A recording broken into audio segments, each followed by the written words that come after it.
This is a Bally 6803 MPU from a Dungeons and Dragons. I have labeled the ROMs, and I have Leon's 6803 test ROM in there right now, and connected up all the necessary things for Leon's test ROM to work. I've also jumpered J8 and removed J9 for the purpose of this test.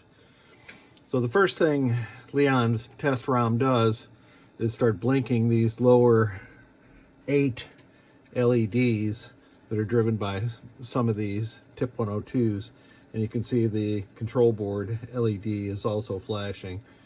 The next step is to press the diagnostic button, and then these LEDs will start walking through, and I had to do this in slow motion the first time that I ever did this to make sure they were all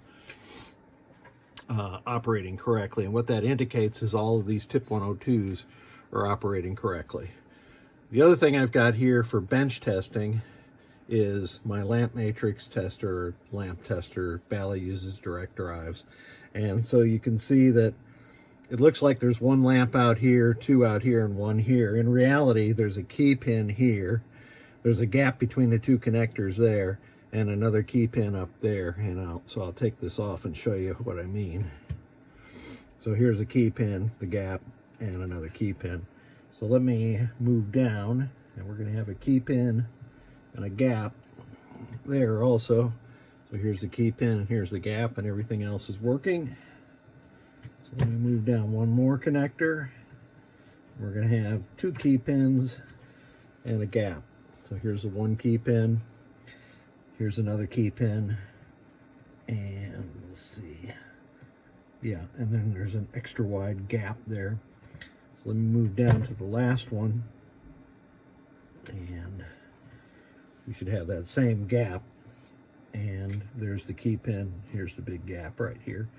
So there's 6 pins of gap between, what is that, J10 and J11 on this board. And so that proves that all the 2N5060s or 2N5064s we can use right now, or these MCR 106s, are all driving the lamp matrix properly. Now this board, somebody had hacked around on it quite a bit. I fixed a couple of the tip 102 installations up here. I'll roll in footage of the hackage. I also removed this 3081, and because it was just a mess, some of the legs were shorted to each other, so I removed it, cleaned up the installation, put a socket in there, and it's all good to go right now. I left these two. They're ugly.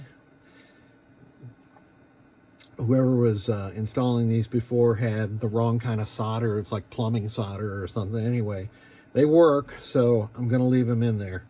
And I replaced the socket here, another instance where somebody was hacking about there. Installed NVRAM, checked both the 6821s offline, installed new headers, new 0.156 here, all these new 0.100 headers around here, new 0.156 here. Did not change these out because somebody had already replaced those. So I cleaned them up a little bit with my fiberglass pencil. Just scratched them a little bit, and they still have their plating on there, so they're still fine. So the next thing I'll do is take this to my 8-ball champ, install the 8-ball champ ROM in there, and see how it performs in an actual game. So I have the 6803 MPU from a Dungeons and Dragons installed in my 8-ball champ, and I've already tested all the solenoids and lamps, but we want to test the displays and the switches. So I'm going to use my easy as ABC baloney switch pad, which I always forget how to use. Gotta press the coin door button switch first, then enter 90 on the pad and enter. And that causes it to drive all the lamps. This is what happens if you put an LED into a 6803 game. a non-ghosting LED, I guess. And then the next test is display test. And in the video, there's some beating because that's coinciding with the lamps, the fluorescent tube I've got above this game, but in real life, it's not beating at all. The next test is solenoid test. I've already done that on the bench, so I'm going to skip that. You know, that's sound test.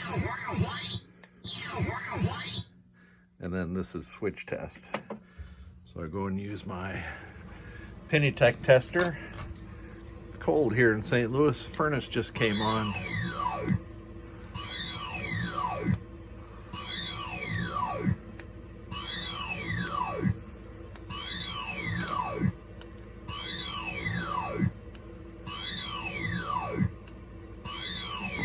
That is all of row 1.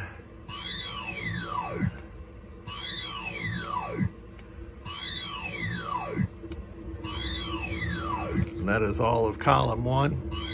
And there's the last switch. Let me turn off this light.